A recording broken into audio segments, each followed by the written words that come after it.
My project is a fridge monitoring system. It does two things. The first thing being that if your fridge door is left open, an alert will be sent to your phone to let you know so you can go close it, as well as if your fridge's temperature rises or falls above a certain set threshold, a notification will be set to your phone to let you know so you can adjust as needed. In this clip, we see my project in action. Here we have our door open, and we get that notification telling us that the temperature is too high and that the door was left open. And we can see that that's being continuously monitored. But now, however, the door is now closed, so we get that notification telling us that, yes, the temperature is still too high, but the door has now been successfully closed. This is just a screenshot from that clip you just watched. I would just like to point out that considering this was my testing environment, I was unable to test this inside of an actual fridge, meaning that the notifications remained as the temperature was too high, as the room was reading about 22 degrees Celsius, and this is much above the threshold of a desired fridge's temperature. Since this is not the final implementation of the project, I did not think this would be an issue, and considering this submission was just to demonstrate a working prototype. Here we just have a close-up of what those notifications look like on your phone and how they show up. They come with timestamps, which is very helpful to let the user know when exactly their fridge door was left open or when the temperature was too high or too low. These timestamps also confirm the fact that this system is constantly monitoring the status of the door and the status of the temperature inside the fridge. In this clip, we just see another angle of the project in action. So here we can see that the door is open, and we get that notification that the door has been left open. Then once we close that door, and we pan back to the iPhone, we see that the door has been closed. We can also see that that temperature, like I mentioned previously, is constantly being updated and monitored, and watching for any changes. I will now just briefly explain the components used in my design. So here you can see that the breadboard is connected to the Arduino.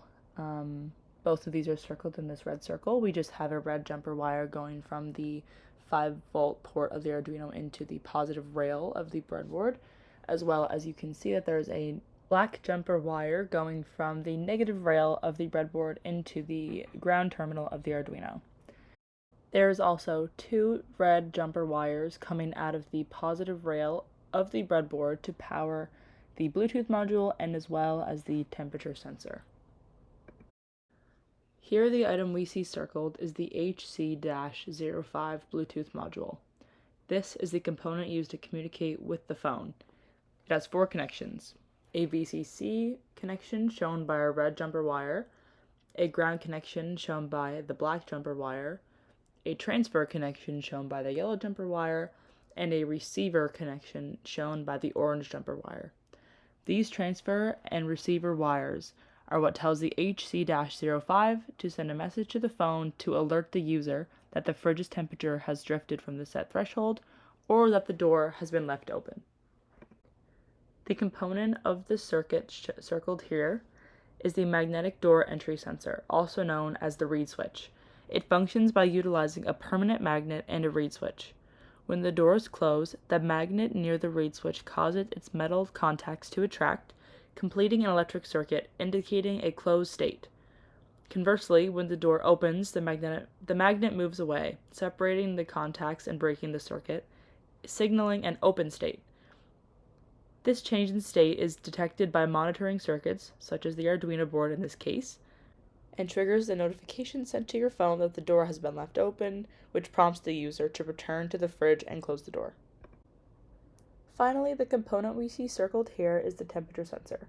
It takes a temperature reading from its environment and delivers it to the Arduino as an analog value. The Arduino converts this value to a temperature in degrees Celsius and compares this value to the set threshold of 4.4 degrees, which is the desired temperature of any regular fridge. If the temperature seen by the sensor is above 4.4 degrees, a warning will be sent to the phone to let the user know that the fridge's temperature is too high. If the temperature is below the 4.4 degrees, a notification will be sent to notify the user that the fridge's temperature is too cold. No notifications will be sent if the temperature of the fridge sits on the desired value. The app I used to receive these notifications was called Serial Bluetooth Terminal, which is available on the Google Play Store for free. In the separate file submitted for this submission, a progress update, the first version of my code, and some pictures will be included. Thanks for watching.